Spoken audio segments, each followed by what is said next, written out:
Doutor José Carlos Furlan Gomes, para mais um Psicologia. Doutor, um abraço, tudo bem? Tudo bem, Maurício, um abraço a você, um abraço a todos os ouvintes da Orlândia Rádio Clube, um abraço para aqueles que nos acompanham aí pelo Facebook. Realmente é um prazer estar com todos vocês, é uma alegria estar mais uma vez aqui. E hoje nós estamos aqui para falarmos sobre a síndrome do pânico, né? Vamos falar sobre como lidar com a síndrome do pânico. Então é um prazer estar aqui, graças a Deus, para você ter uma noção, a repercussão do nosso trabalho só nessa semana passada, aqui, acho que em 2 dias, eu tive que adicionar mais de 200 pessoas, 200 novos amigos no meu Facebook. Isso é uma alegria muito grande pelo trabalho que nós estamos fazendo aqui. Então, graças a Deus, mais uma vez, todos juntos aqui, né, Maurício? Estamos juntos para ajudar as pessoas nesse trabalho de cooperar com as pessoas sobre esse assunto tão agradável, tão assim, motivante que é o comportamento humano. Muito bem. Como havíamos já anunciado, hoje nós vamos falar da síndrome do pânico, mas antes eu quero convidar você que acompanha a programação, que está acompanhando agora pelo Facebook, o Dr. José Carlos Furlan Gomes está ao vivo também pelo Facebook, e você pode mandar sua sugestão de perguntas, né, de assuntos. Hoje nós vamos falar sobre a síndrome do pânico, Sim. mas tem muitos outros assuntos, né? Sim. E você pode mandar então o seu assunto, pode mandar pelo próprio Facebook do Dr. José Carlos Furlan Gomes, pode mandar o seu assunto para ouvinte@urc.com.br, pode mandar também através do nosso WhatsApp, 999959011, enfim, são vários meios para você participar, né, e trazer o seu assunto para o Dr. José Carlos Furlan Gomes. Você que também está agora acompanhando aí no seu rádio, você pode baixar o aplicativo da URC no seu celular e acompanhar também, né, o nosso programa. Sim, claro. No seu celular. Tá certo? Perfeitamente. Bom, doutor, vamos falar então a respeito da síndrome do pânico. Ok. Para a pessoa entender um pouquinho a respeito, Como é que... eu gostaria que o senhor começasse falando o que é a síndrome do pânico. Bom, a síndrome do pânico, eu vou começar colocando então, Maurício, desde o início, como que ela se instala e o que ela quer dizer. E também, para repetir, eu gostaria de deixar para todos vocês que tiverem interesse em fazer perguntas via WhatsApp, é só acionar 99995 9011. 99995 9011 no WhatsApp para vocês interagirem aqui comigo. Bom, então vamos falar como é que começam as coisas. O nosso psique ele precisa ser muito bem administrado. E muitas vezes nós, no nosso dia a dia, não vamos tomando cuidados com umas certas coisas. Muitas vezes nós invadimos o nosso psique não cumprindo aquilo que ele nos determina.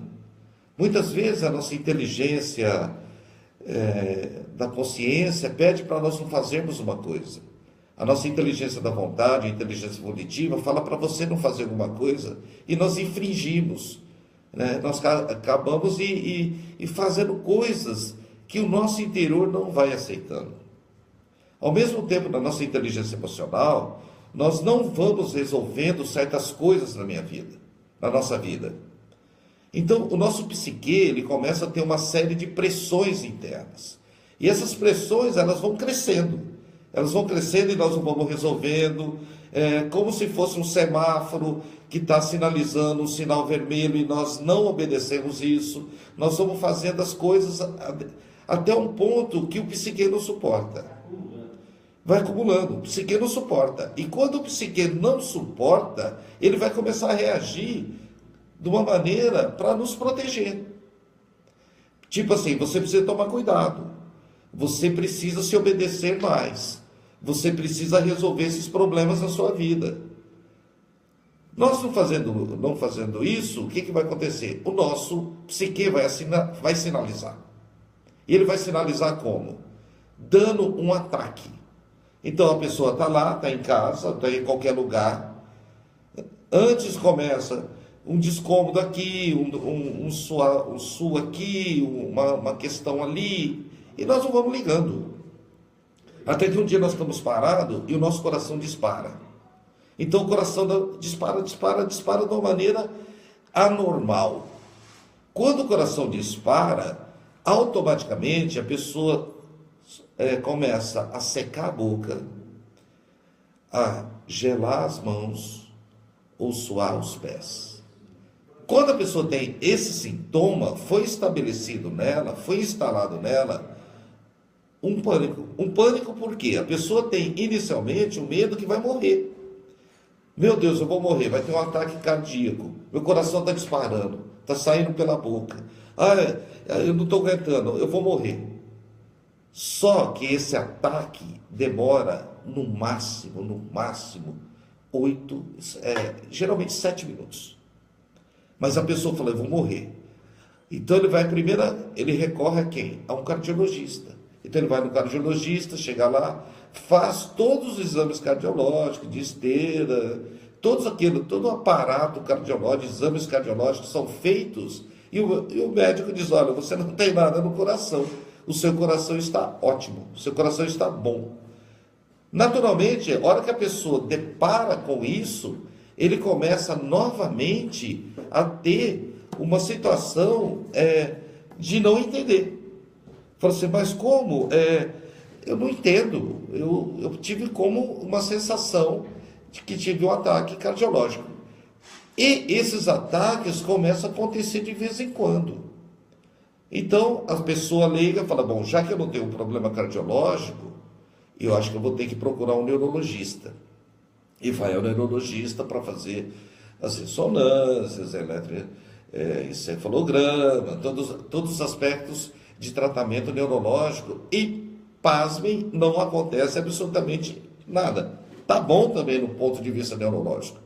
Então, a pessoa com esses ataques, que são ataques repentinos, que duram 7 minutos no máximo, mas para a pessoa é uma eternidade, ele começa a ter muito medo. Ele tem medo porque o coração dispara a todo momento, seca a boca, gela os pés, sua a mão, ele fala, meu Deus, o que está acontecendo comigo? Por isso vem a palavra pânico. O que está acontecendo comigo? O que vai acontecer com a minha vida? Acho que eu vou morrer. Ou eu estou ficando louco. Porque se os médicos dizem que eu não tenho nada, como é que eu estou tendo esse trem? Como é que eu estou tendo esse negócio aí? E aí a pessoa entra realmente numa fase de desespero. O que eu vou fazer da minha vida? Gente, existe saída, existe cura da síndrome do pânico. A primeira coisa, então, que tem que ser vista é que quando acontece esses ataques, é tomar uma medicação. Então, geralmente, sintomas ansiolíticos. E aí o médico tem que ser muito perspicaz e muito competente para saber que tipo de ansiolítico, ou seja, que tipo de calmante a pessoa precisa tomar. E como tem que ser ministrado isso. Por quê? Se às vezes dão remédios em excesso, a pessoa vai ficar geralmente dopada, ela vai ficar ruim, ela não vai ficar bem. E isso não vai resolver. Então, o primeiro passo é procurar resolver através do quê? De uma questão medicamentosa, mas somente isso não basta. É necessário a pessoa entender, a pessoa cometida com síndrome do pânico, entender o que está acontecendo com ela, para ela poder administrar aquilo que a psique está sinalizando. Então, a síndrome do pânico nada mais é do que um sinal que a pessoa está administrando mal as inteligências. Então, nós falamos sobre as inteligências, a inteligência racional, a inteligência emocional, a inteligência criativa, a inteligência volitiva, a inteligência da consciência, a inteligência da intuitiva e a inteligência principal, que é a inteligência espiritual.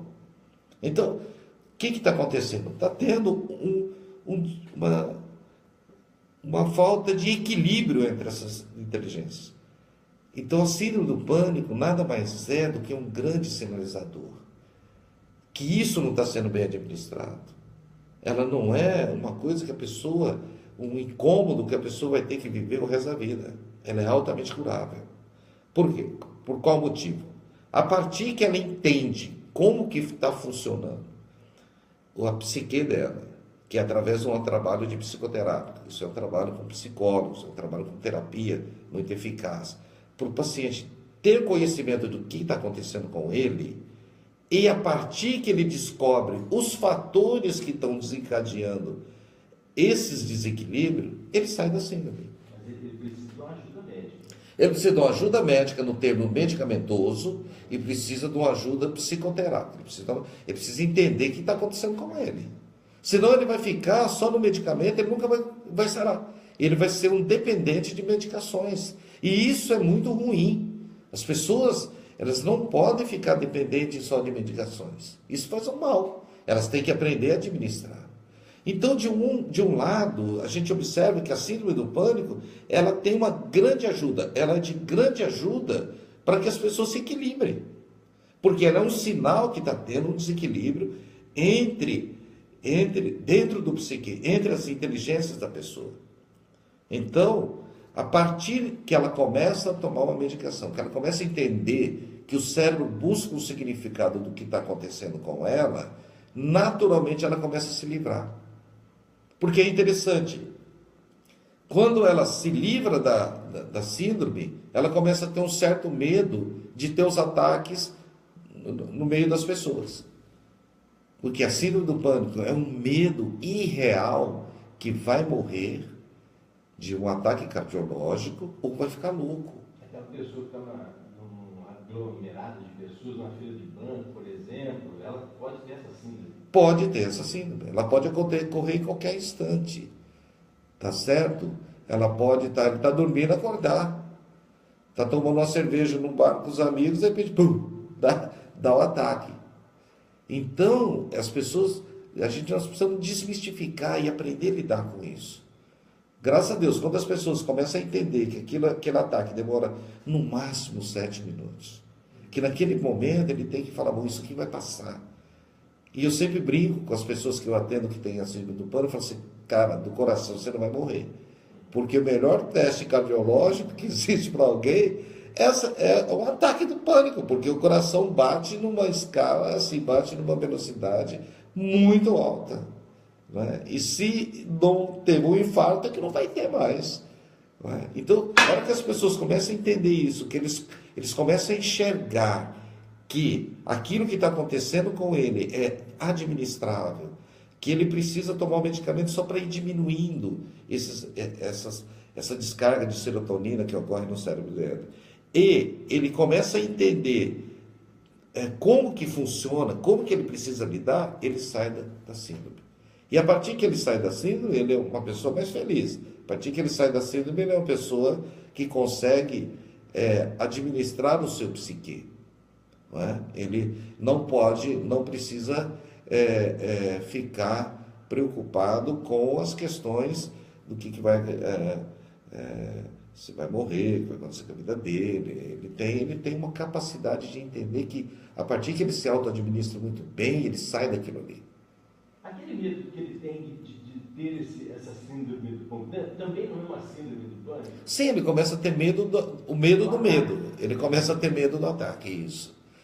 Porque sempre, quando vem o ataque, é uma sensação que o sentimento que ele vai morrer, ou ficar louco.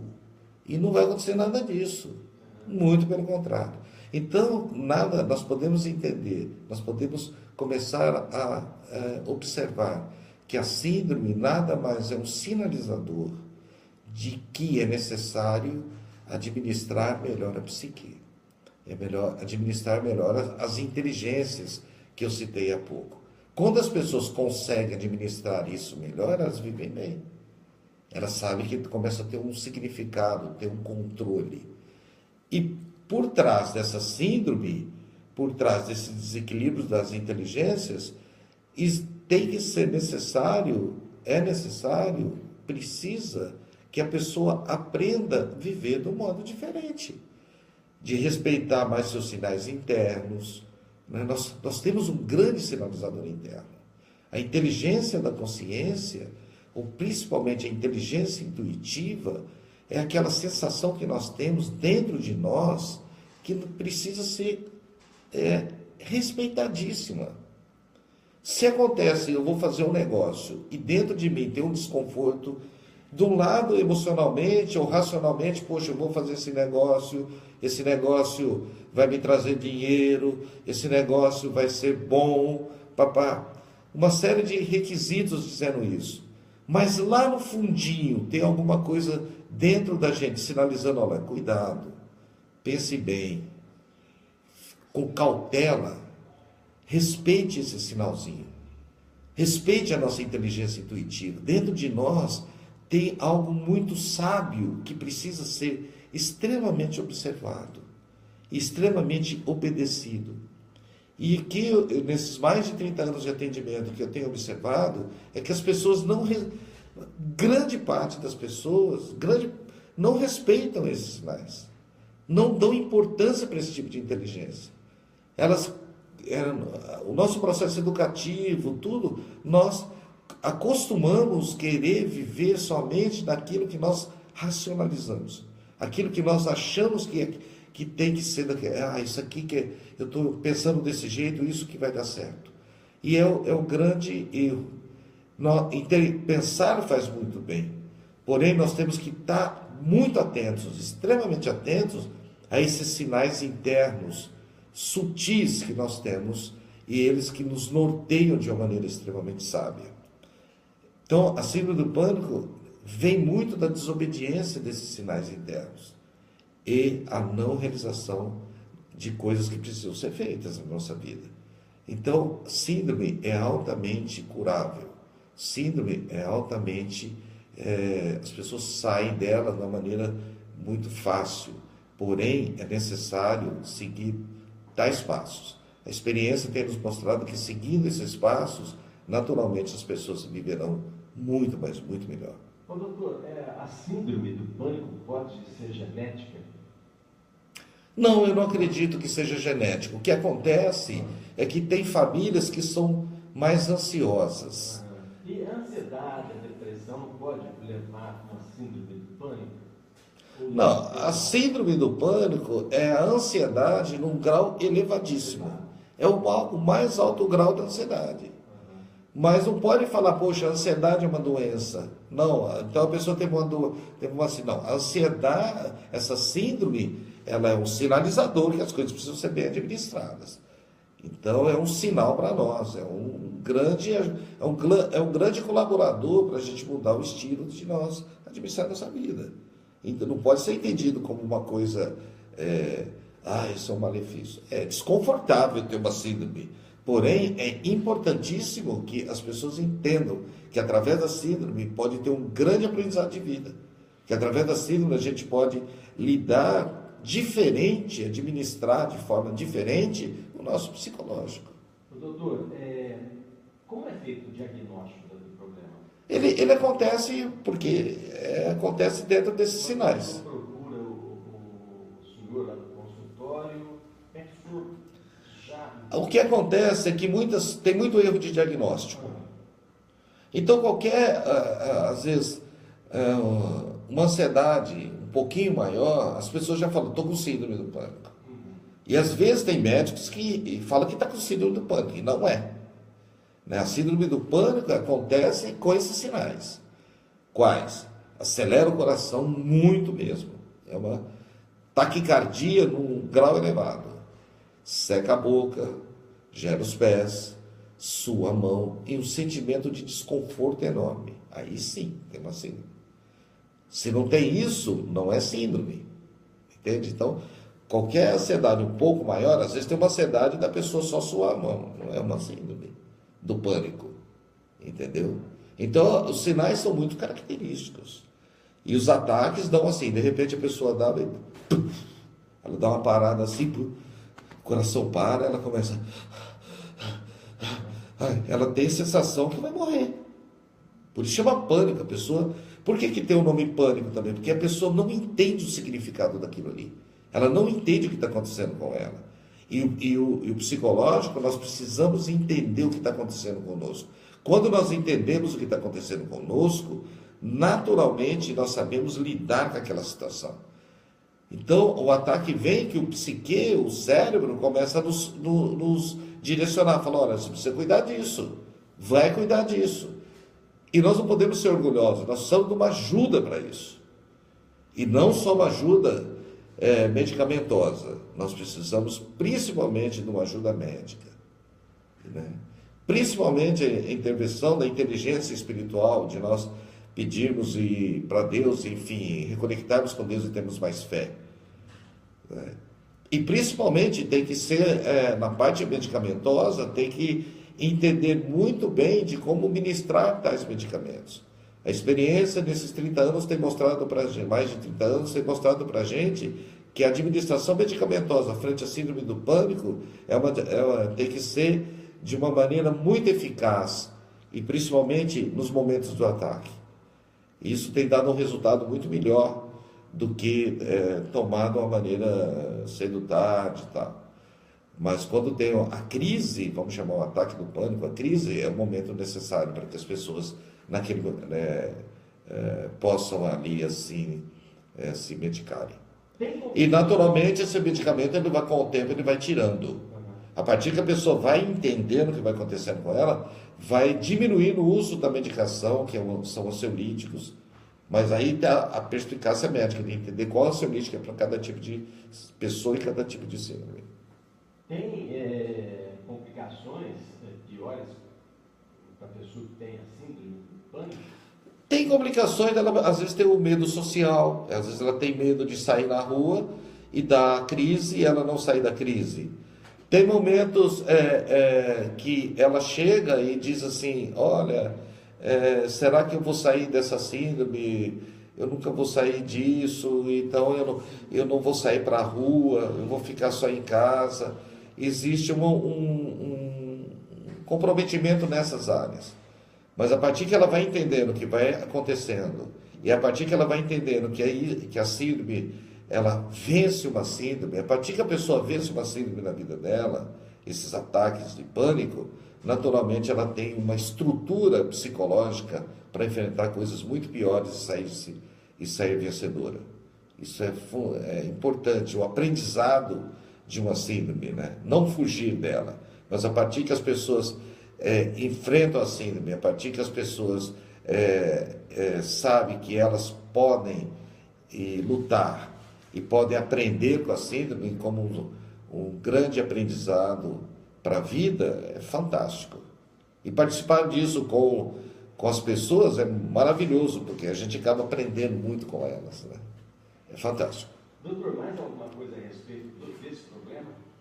Não, eu não tenho nada. Eu acho que nós abordamos de uma maneira extremamente completa alguns sinais para as pessoas realmente viverem melhor sem a síndrome do pânico. Doutor, eu recebi aqui um telefonema de uma pessoa, gostaria que o senhor falasse a respeito da síndrome de borderline. Mas fica para o próximo programa, dá para falar rapidinho. A borderline já um tipo de uma doença psiquiátrica, que border em inglês significa fronteira. Então, line é linha, uma linha fronteiriça entre as pessoas estarem num comportamento dito normal para um comportamento esquizofrênico. Entende? Então a pessoa fica ali numa linha em que ela tem comportamentos extremamente fora da realidade, tá certo? Que são os chamados esquizofrenias, com algumas coisas dentro da realidade. Ele fica na linha, ele cai lá, não é isso? O senhor atende esse problema também? Olha, isso é dentro de uma área mais psiquiátrica, a pessoa tem que tomar medicações, né? Não é tanto na área psicológica, mas eu já atendi pessoas que tomam medicações para isso e faz o trabalho psicoterápico normal, e dentro desse trabalho a gente vai trabalhando as inteligências e elas melhoram, elas começam a ter um equilíbrio muito melhor, principalmente quando elas entendem que elas têm que ter uma inteligência espiritual evoluída. A inteligência espiritual evoluída, que não é uma inteligência religiosa, pelo amor de Deus. Inteligência espiritual não é inteligência religiosa. A religião, ela destrói as pessoas, porque ela é muito dogmática. ela é muito cruel. Agora, a inteligência espiritual é uma inteligência onde as pessoas conectam com Deus e conversam com Deus livremente, sem intermediários. Isso é fantástico. Então, quando as pessoas elas começam a entender esses processos, né, de desenvolver todos os tipos de inteligência, elas começam a viver melhor. Principalmente quando as pessoas estão nesse movimento, tem um borderline, né, que está nessa linha fronteiriça entre aquilo que nós consideramos normal, se é que é muito difícil considerar normal. Cada sociedade, cada cultura tem definições do que é normal e do que não é normal. E comportamentos extremamente bizarros, de confusões de pensamento, que é atitudes impulsivas, que é o que compõe geralmente os comportamentos dentro de uma linha de uma anormalidade. Então o borderline é o fronteiriço que nós chamamos. Tá bom? Muito obrigado, doutor, mais uma vez pela presença do senhor aqui na Orlândia Rádio Clube. Olha, eu que agradeço, Maurício, espero ter contribuído com a vida das pessoas. Esse programa depois nós vamos publicar aí no nosso Facebook. Agradeço a audiência, agradeço a paciência das pessoas. Espero que hoje eu tenha contribuído imensamente para que as pessoas possam viver melhor. Veio uma pergunta aí pelo WhatsApp. Sim. Para o senhor falar um pouquinho também daquelas pessoas que têm medo, principalmente medo de altura. Foi um WhatsApp que ela mandou e outros, depois nós vamos... Nós podemos ser, no próximo programa, nós podemos falar de medos e fobias. Isso. As diferenças entre os medos e as fobias, uma mente perturbada pelo medo, não é isso? Que às vezes a nossa mente sofre uma série de ataques, sofre uma série recebe uma série de dardos, né? Vamos chamar dardos inflamáveis, que complicam muito a nossa mente. Então, no próximo segunda-feira, se Deus quiser, às 10h30, nós falaremos sobre essa questão, sobre principalmente esses ataques de medo, esses ataques de fobias. Tá certo. Ok? E tem muitas perguntas e assuntos chegando através do WhatsApp. Você pode mandar o seu também, 999959011. Sim. Olha, todas essas perguntas eu me comprometo com vocês, nós vamos observá-las e responderei na próxima segunda-feira com muita carinho e consideração a todos vocês. Agradeço a audiência, agradeço aqueles que têm me acompanhado pelo Facebook, pela URC. Um beijo no coração de todo mundo, que Deus os guarde e que nós tenhamos uma semana extremamente abençoada. Um abraço e um beijo a todos. Muito obrigado.